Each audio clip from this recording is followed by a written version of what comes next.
famous pen pal, General Norman Schwarzkopf. Number 1, what is your name, please? My name is Shawn Talvaraes. Number 2. My name is Shawn Talvaraes. Number 3. My name is Shawn Talvaraes. Only one of these people is the real Shawn Talvaraes, and is the only one sworn to tell the truth. Now let's meet our panel. Co-star of Murder, She Wrote, Ron Mazak. Talk show hostess, Mother Love. From Santa Barbara, Frank Runyon. And to tell the truth's very own Kitty Carlisle. Here's the host of To Tell the Truth, Alex Trebek.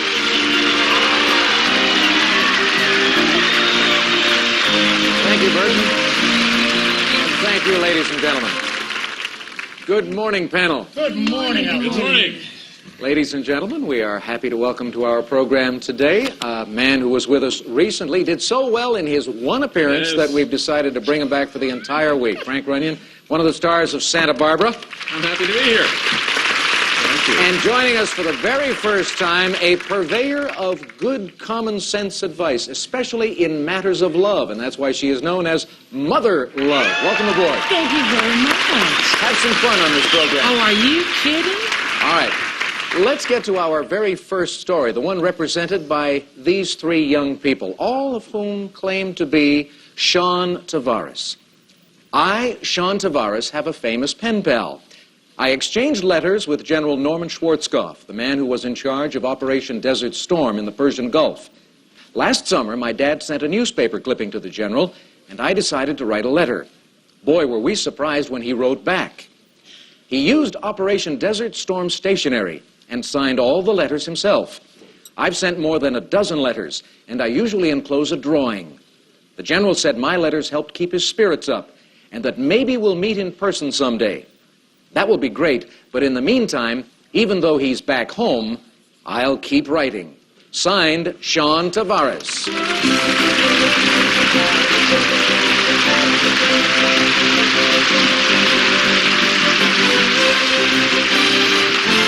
We'll find out more about General Schwarzkopf's good young buddy after this. Question. Which one of these products do you think is on sale? Higher than the 5. I disagree. You get the square. Ready? Norman Schwarzkopf. Kitty, we'll start the questioning with you, please. Thank you. Number 2, what was the newspaper clipping that your father sent? It was the Beefy Bradley, and it was about how America supports the troops. And number 3, tell me about your, what was the stationery like? Was it white paper? Was it embossed? Was it... I don't understand what you mean. I don't blame you. I don't either. It was just letter paper. Number 1, what kind of drawings did you send? I sent a picture of Norman Schwarzkopf running over Saddam Hussein with a tank. Good thought. Frank. Number 1, your newspaper clipping was from what paper that your dad sent? It was called the Tribune.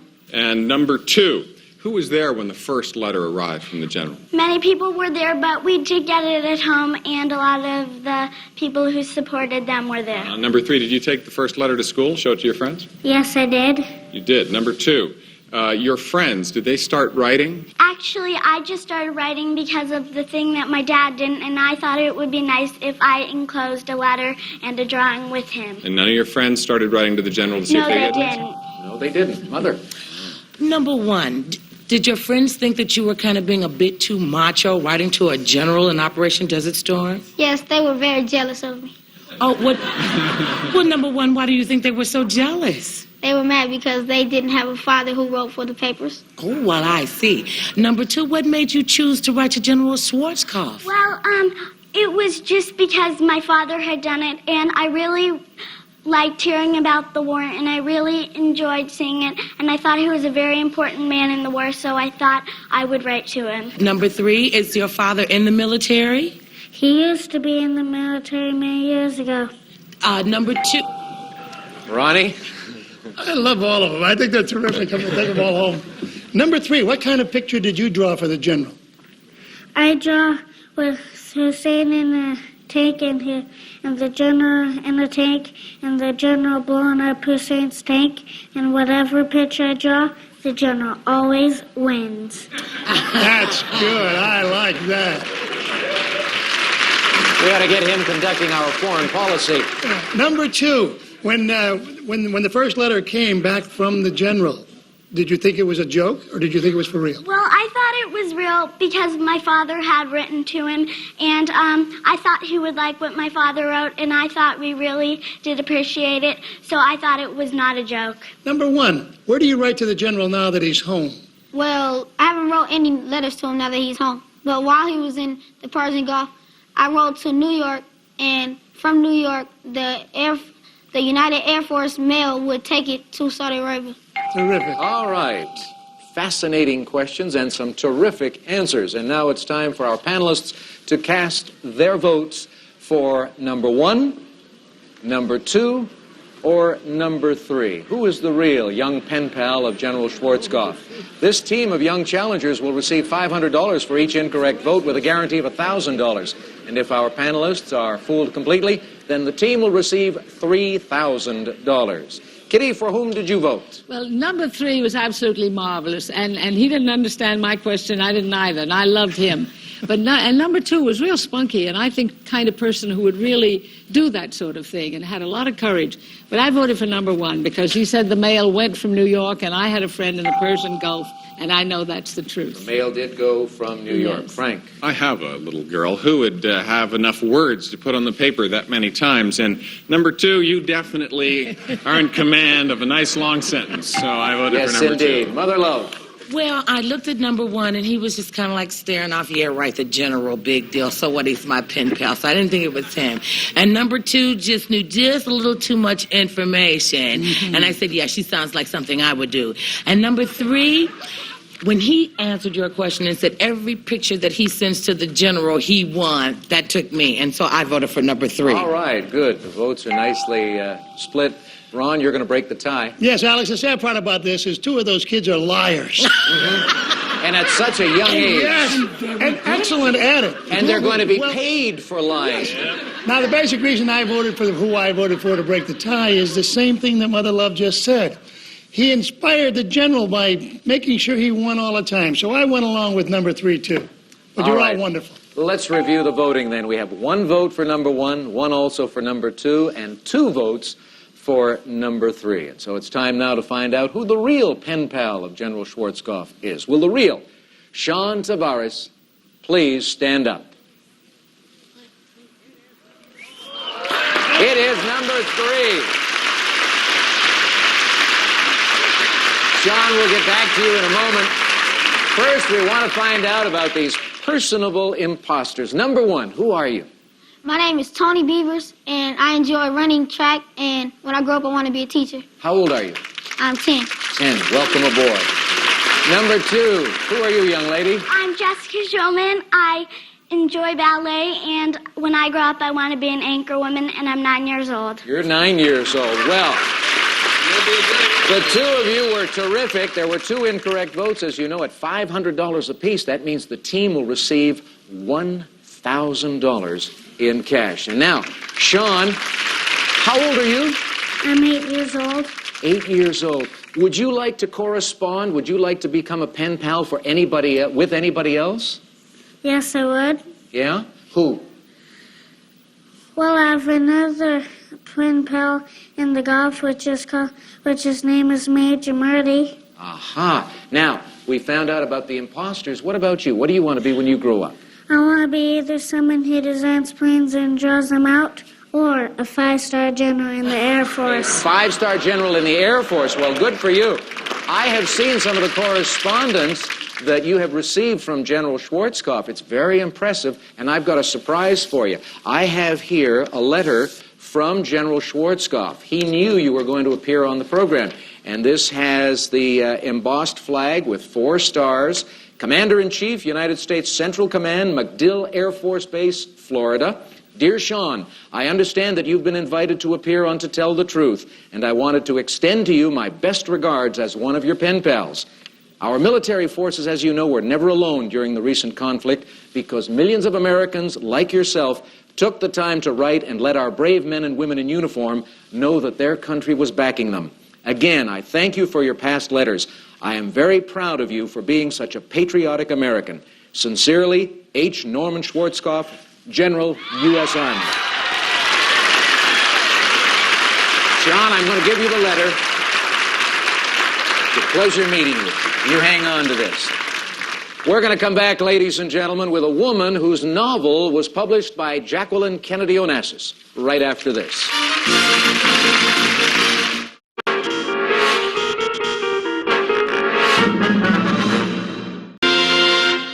Number 1, what is your name, please? My name is Elizabeth Crook. Number 2. My name is Elizabeth Crook. Number 3. My name is Elizabeth Crook. It's up to our panelists to find out who the real Elizabeth Crook is. I hope these challengers are as good as our first team. Let me read the affidavit. I, Elizabeth Crook, just had my first book published. I am the author of The Raven's Bride. My novel is based on the true story of Sam Houston's first marriage. As governor of Tennessee, Houston married a young woman who just 11 weeks after the wedding suddenly left him. The ensuing scandal forced Houston to resign the governorship in disgrace and embark on an exile that delivered him to Texas. For years, I worked on this story. I received rejection slips from virtually every publisher in New York. I was in the depths of despair and eating pork and beans from a can when, out of the blue, I received a telephone call. It was from an editor in New York. Her name, Jacqueline Kennedy Onassis. Signed, Elizabeth Crook.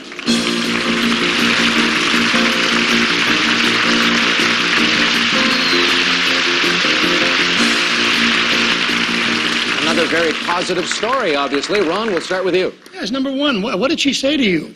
She said that she had read my book, that she had read it in 2 days, and she liked it, and that Doubleday would like to acquire it. Number 2, is Doubleday the publisher? Yes, it is. Number 3, what was the title, The Raven's Bride? Well, the Raven, Sam Houston was referred to as the Raven by the Cherokee Indians, and she was his first wife. Number 1. Oh, well, let's go to Mother Love. Number 3, was Sam Houston's wife an Indian? No, she was not. Number 2, do you know if they ever got a divorce after the scandal? Because it just says that 11 days later she left. They did, but they did not get an official divorce until he had married his third wife. What, number 1, isn't that bigamy? Weren't you writing about some sleazy guy walking around just picking up young women? He was married in Arkansas to a Cherokee woman, actually, after this, the breakup of his first marriage. And it was considered bigamy. All right, Frank. Okay, number 2. Did you think that maybe it was a joke call and the woman said she was Jackie? I was taken aback. She said her name is Mrs. Onassis. How long did you really talk on the thought- phone with her? About 3 minutes. Number 3. How long is your book? It's about 363 pages. Did you type it on carbons or was it Xeroxed or how did you do it? I typed it on my computer originally. Number 1. Do you agree with that? You do it on your computer? Yes, I work on a computer. He's processing on All right, we'll I don't. wrap it I up still with you, type. Kitty. Thank you. When Mrs. Onassis called you, did you recognize that very distinctive voice? Number 1. Yes, I did. Number 2, did she work with you on it? Because she's an excellent editor. No, she didn't because it was with another house before it went, another publishing house went bankrupt, so it was in the final form. Oh, and number 3, who was your editor at Doubleday? It was not Mrs. Onassis? Yes, it was, but it was originally edited by Texas Weekly Press. Number 2, did she become a... Time's up, and I'm not so sure that last response was a great help or added to the confusion of all of this. But at any rate, it's time for you 4 to cast your ballots for the lady you feel is the author of The Raven's Bride. Is it number 1? Is it number 2? Or is it number 3? Ron, for whom did you vote? Well, I eliminated number 3 because she said it was about 363. I mean, if it's your book, you know how many pages are exactly. And number 1, I just had the feeling, was so proud, and when she said she knew the voice immediately, then I just went with number 1. All righty. Mother? Well, number 1 just looks entirely too young to be writing something scandalous like The Raven's Bride. Number 2, I don't know. Number 3 looks like she would be into everybody's business so deep. So I voted for number 3. Frank? Well, number one looks too much like she's a writer. She's just so bookish. It's too big a sell. And number two, she's so sharp and intelligent. And number three, seems like more of a normal person. She's trying to throw us off. So I know you really ate pork and beans, lady. Number three. All righty, Kitty. Oh, goodness, I think they might all have eaten pork and beans. Delicious, delicious dish. But I thought that number one said with a real feeling of joy that she recognized Mrs. Onassis' voice, and so I voted for number one. All right, we have 2 votes in for number one, no votes for number two, and 2 votes also for number three. So it's time now to find out who the unraveler of the romantic mystery really is. And so will the real Elizabeth Crook please stand up? No, it is number one, the bookish one. Our veterans on the panel, Kitty and Ron, got it right. When you're doing research on something like this, you come across a great deal of information that may inspire another novel, other juicy tidbits in our history. Did that happen with the Sam Houston story, Elizabeth? Yes, and I'm working on my second novel. Doubleday has bought that one also, and Mrs. Onassis is editing this book. What's this book going to be about? It's set in the context of the Texas Revolution. It's sort of the raunchier side, the gun running and the slave smuggling, the espionage. And Fascinating part of our history. Yes, All sir. right, let's meet the imposters. Number two. Hi, my name is Annie Rosen, and I'm a counselor in an elementary school. See, you are intelligent. You're too intelligent to have gotten votes. Number three, who looked like she would write about all kinds of trashy stuff. What about you? Who are you and what do you do? My name is Patricia Hansen, and I'm currently selling men's clothing. Good for you. Well, 2 incorrect votes at $500 apiece means $1,000 in cash for the team. And thank you, ladies, so much for being with us today on To Tell the Truth. We'll be back to play one-on-one with someone from the studio audience right after this. Burton, who gets to play today? Someone from Spokane, Washington, and her name is Emily Lucky. Emily, where are you? Here she is. Come on out here. Well, welcome to our program, and I hope you. you are lucky today in this one-on-one segment. If you are, you could wind up winning $500 in cash. Let me introduce a gentleman who has 2 stories to tell. Folks, please welcome Michael Flatley.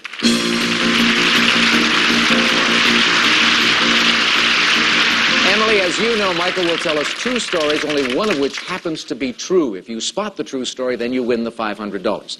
Michael, your first story, please. I'm the fastest tap dancer in the world.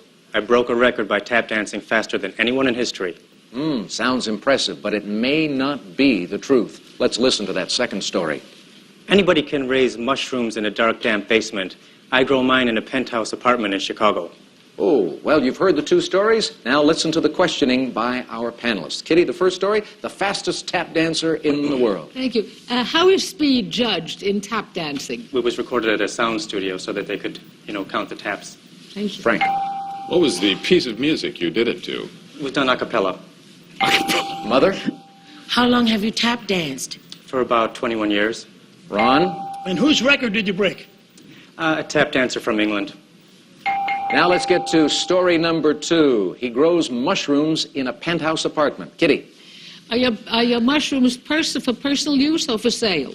Really just for my friends and family and myself. Frank? What's your favorite mushroom recipe? Well, the morel mushrooms, we make a beautiful sauce out of it, myself and my wife, and we enjoy that. Mother? How long does it take for the mushrooms to go from seed to when you can pick them and actually eat them? The ones that I like take about 6 months. Ron? What's the name of the famous Lakeshore Drive in Chicago? The Magnificent Mile. All righty. Emily, you've heard our cross-examination. It's up to you for $500. Is Michael Flatley the fastest tap dancer, or is he a mushroom grower? I think he's a mushroom grower. Think he's a mushroom grower. All righty. Michael Flatley, what's your true story? Well, to tell the truth, I'm the world's fastest tap dancer. Emily, you were not lucky today, and so you'll have to be content with a gift we have for you backstage. But thank you for playing one-on-one with us. And Michael, $1,000 in cash coming your way. And I'd like to see an example of your tap dancing. Perhaps we could do that after this commercial break. I'd love to. We'll be right back after this. Next, we unearth actress Brian Leary, first as a contestant, then as a celebrity on a rare double play of Match Game. Stay tuned if you dare.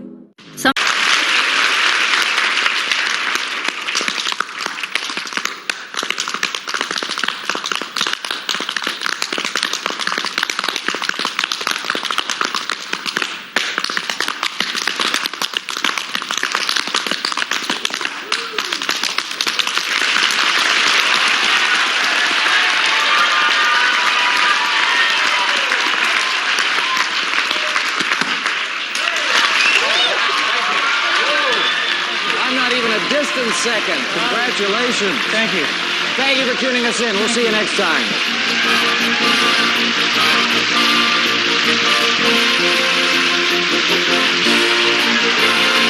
This is Burton Richardson speaking for To Tell the Truth, a Mark Goodson television production.